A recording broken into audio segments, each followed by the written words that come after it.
Caitlin Clark. Let's you and me talk about Caitlin Clark since you refuse to talk about Caitlin Clark. And I care deeply about you. I spent over a decade in your marketing organization. I spent several years trying to get into your organization. And it's been 3 years since I left your company. I'm just here as a friend. I care about you. I want to show you two different charts here. One, your stock price since 2021. It is down nearly 60%. Your executives and the people who are making these decisions, their stock options are worthless. Meanwhile, you have the single biggest needle mover in all of American sports since Michael Jordan, and you have somehow convinced yourself that you... Is Caitlin Clark's Nike contract a slam dunk or a sneaky fast break? Either way, get ready because this behind-the-scenes bombshell will make you side-eye every swoosh you see. And trust me, it's not limited edition sneakers. Fans thought Caitlin Clark was swimming in cash like Scrooge McDuck, but then a former Nike employee just spilled the tea, and let's just say it's less just do it and more just got played. Why, sports supporters? Well, something very interesting happened. Caitlin Clark's agent has issued a statement, put some comments out there while speaking at this Breaking Barriers Summit that they're having, I guess, by way of front office sports.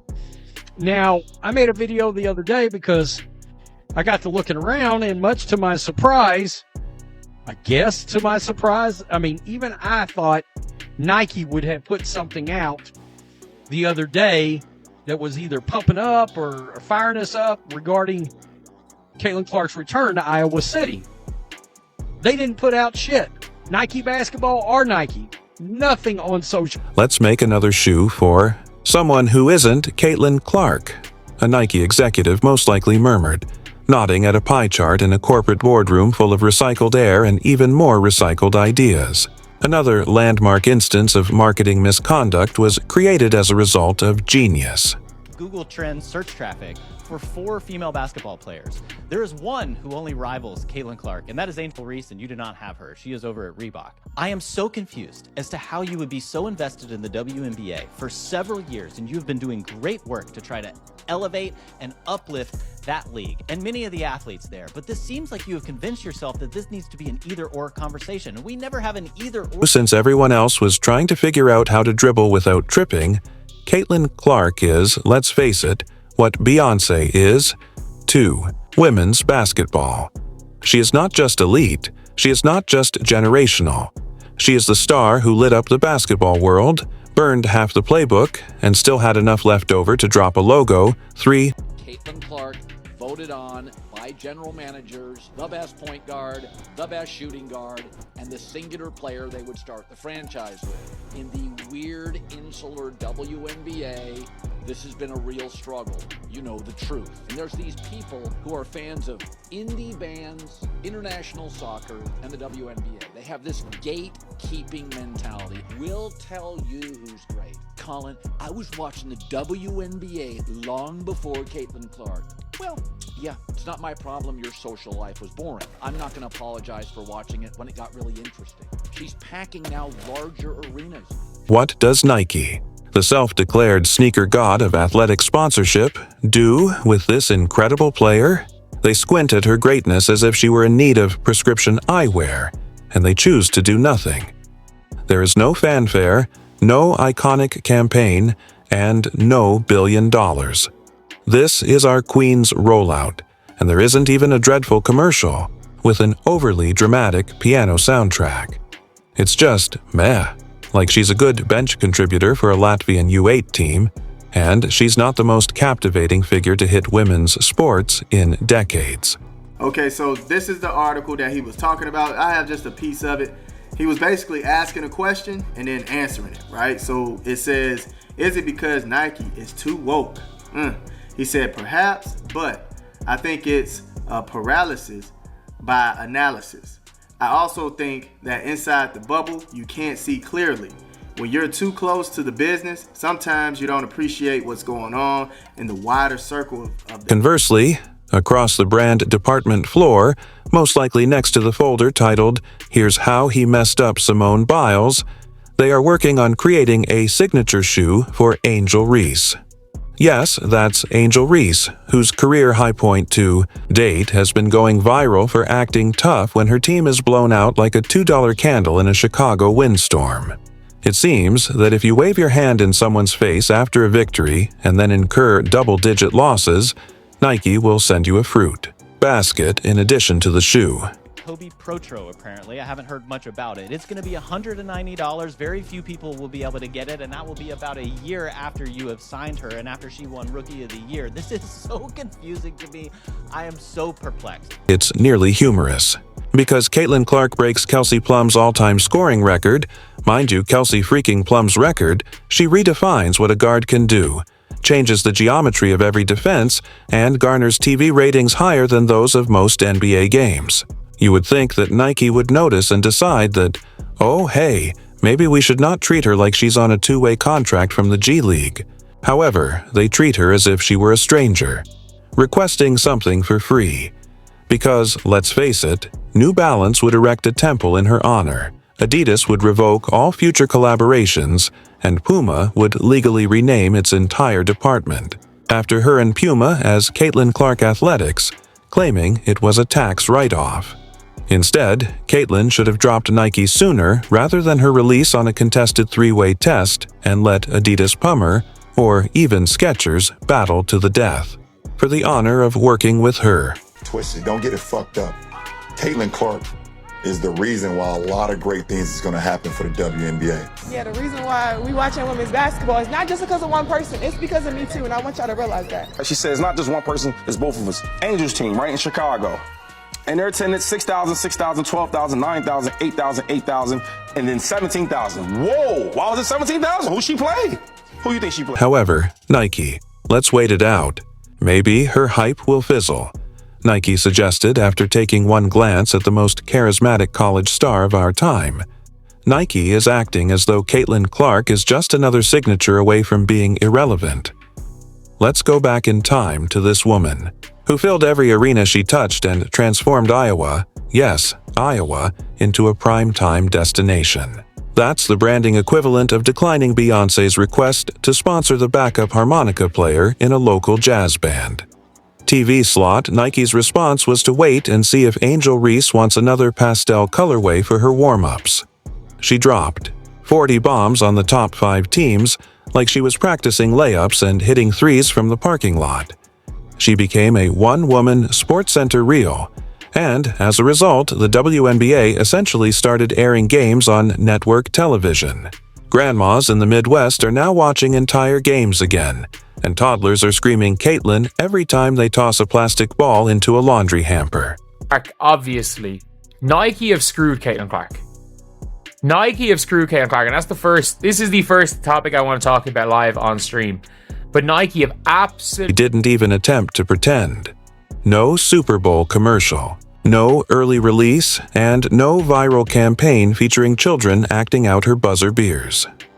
In the meantime, Willy Wonka's social media staffer, Caitlin Clark, receives silence while Reese receives a personal stylist, a photo session, and a sneaker that appears to have been made by her. It's as though she's negotiating a 10-day endorsement deal with the ghost of Blockbuster. And it's not like Caitlin is a shy recluse avoiding attention. Rather, she commands attention from the media like Taylor Swift, and they're on TMZ's payroll.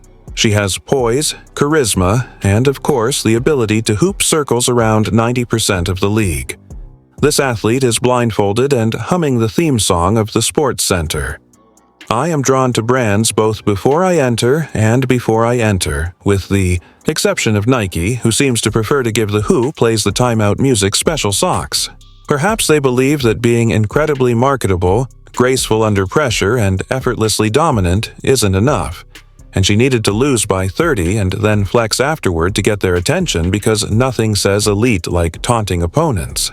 While losing, that's the real moneymaker, right? Being such a big game for Caitlin, her returning to her alumni in Iowa and her hitting that massive logo 3, the logo 3 during the game, that some of her sponsors would want to show her support on social media, do any sort of marketing to uplift her and uplift their brand. And one who did do that was Gatorade. They tweeted a photo of her and they said, "Real home court advantage. Welcome back to Iowa, Caitlin Clark." Now, one of her lead sponsors that was noticeably quiet yesterday was Nike. And a lot of people were tweeting about this. They were wondering, why isn't Nike and Nike basketball, why are none of their accounts saying anything about this? Yes, it's a preseason. Nike is not necessary for Caitlin Clark. The fact that this still needs to be said demonstrates how far away the swoosh has come from realizing that this isn't 1996, and that we are no longer in Michael Jordan's prime. You can't sit back and enjoy your legacy while fumbling today's real stars like a rookie point guard in the clutch. Nike needs her.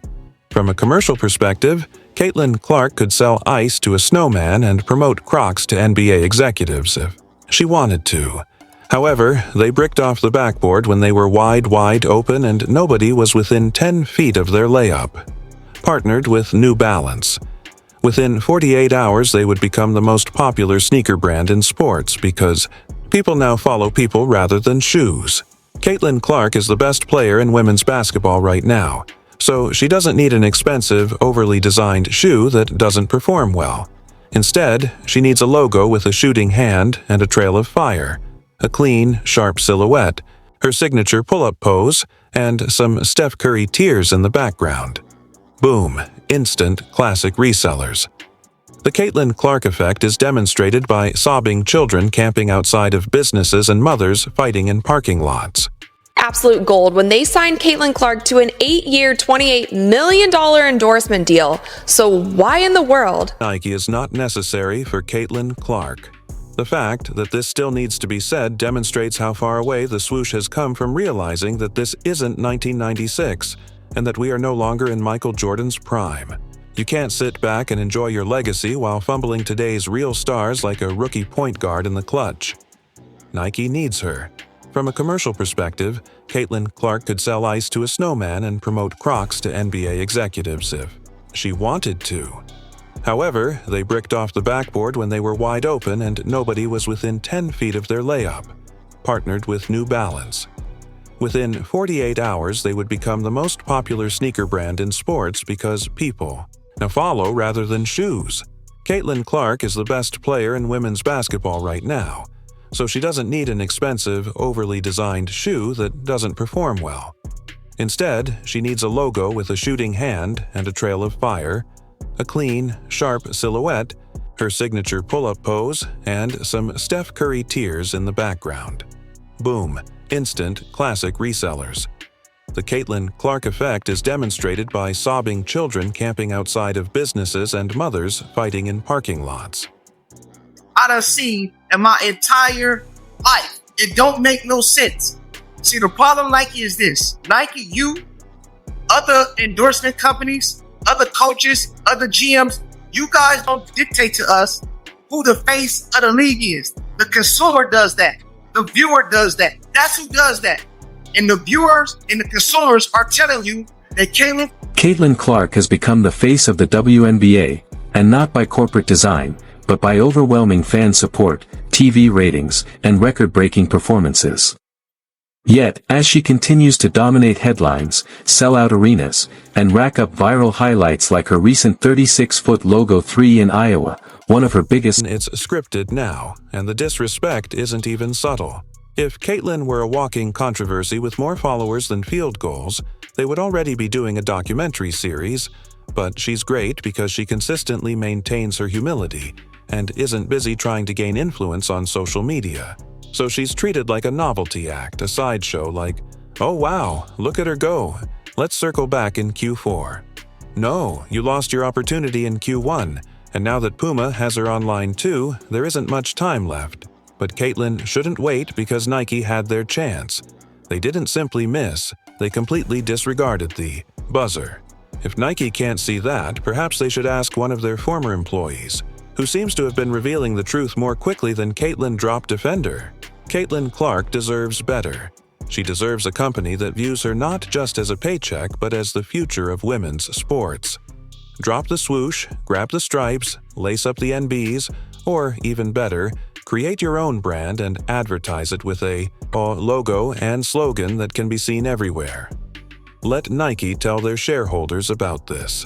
$1 million Nike deal, but for some people it caused controversy since they're arguing that there are other WNBA players already in the league who don't even have a deal like that. So just in general, what do you guys think about the discourse between that? And then what do you guys think of the major deal that she is receiving? Yeah, I think anyone's upset with Caitlin Clark's deal doesn't understand the publicity that's on the line here. When you think of being in front of a national camera for 36 games, almost back to back, that type of promotion, you would have to pay top. The kicker is that Caitlin Clark could quit Nike tomorrow and not lose a single fan, follower, or ounce of influence. In fact, it might have the opposite effect. People love an underdog story, but they worship a well-timed walkout. Just think of the headlines. Clark leaves Nike after being given the cold shoulder, followed right away by a bidding war that makes Elon Musk's Twitter deal look like a bake sale. Since Jordan left the Wizards, this would be the most poetic brand split ever. However, this time, the player is still in her prime and is dropping triple-doubles while grinning like it's recess. Meanwhile, Nike will act as though they have no idea who Caitlin Clark is and what they're waiting for, given their decades of experience in sports branding. Includes an Oprah handshake, a basketball-shaped comet, and a neon sign that reads, "Give this woman a shoe." The basketball equivalent of lightning in a bottle led them to tighten the screw. Being correct is more important than being first, and Nike is more incorrect than a little child attempting to play chess. It's better to wait and see if Caitlin can do something truly unique, like creating basketball from scratch. The same company that built an empire on knowing when to invest in greatness early gave LeBron a deal before he had facial hair and made Serena a global icon while she was still smashing rackets and juniors. Announced that Caitlin Clark got the shoe deal. By the way, who the hell leaked how much Caitlin Clark was getting paid in the shoe deal? Like, we can never forget. We don't know what anyone else is getting paid. We don't know what anyone else is getting paid, but we know what Caitlin Clark got paid. The fact is that Caitlin Clark has grown too big to ignore, but Nike is behaving as though they are waiting for her to finish a 3-year unpaid internship. You can't undercut someone who is the face of women's basketball and then expect praise when you send her a care package, especially when companies like Adidas are already drawing shoe molds in her shape and writing the "because Caitlin Clark" sells excellence. She markets firepower, and she embodies what every child with a ball in their hand dreams of: unstoppable, magnetic, and unaffected by noise. In the future, on every pitch deck at this point, even Crocs could offer her a better deal. Imagine its foam-clad dominance with every step a gentle squeak of defiance, and guess what? People would still buy it. Everybody is smelling the coffee. Most people are smelling the coffee and coming to the realization that Caitlin Clark is the GOAT. Most people are coming to the realization that she is the best thing since pants with pockets, the best thing since sliced bread. Most people are coming to that realization. Everybody. Failure stems from misinterpreting a societal shift rather than merely passing up a marketing chance. Instead of inviting Caitlin to come in for a quick brainstorming session, brands should be constructing cathedrals around her image. Women's sports are exploding, not developing. And if they're not careful, this will be the kind of goof MBA students will learn in How to Fumble the Bag 101 and when Nike's Blockbuster turned down Netflix Caitlin. Eventually, Clark agrees to work for a corporation that values, encourages, and recognizes her genius. Since greatness doesn't wait, greatness doesn't beg, greatness moves on. And if Caitlin Clark leaves, every other brand in the game will hold it open and give her the keys. To the entire damn building, Nike will be left writing depressing press releases and wiping away tears with unused shoe designs.